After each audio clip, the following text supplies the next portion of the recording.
So yun guys, ayan ang ating first state. May sabawan mo para lumabas ang kanyang mga lasa.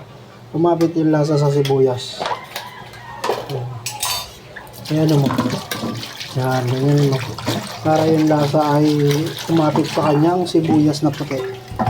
Ayan, ganyan. At yan, lagyan mo ng sauce para mas masarap talaga.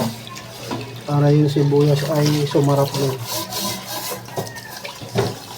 Ayan, tingnan nyo. Ito yung paluto. Mangimusta kayo doon sa Miss Paluto.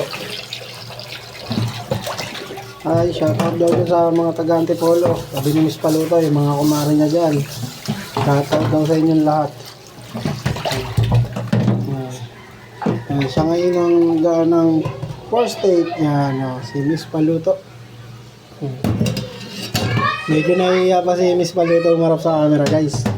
Kaya nagmadali sa kanyang ginagawa sa first state natin. Ayan. Kaya guys, natapos na yung ating first state. Mamaya na lang ulit.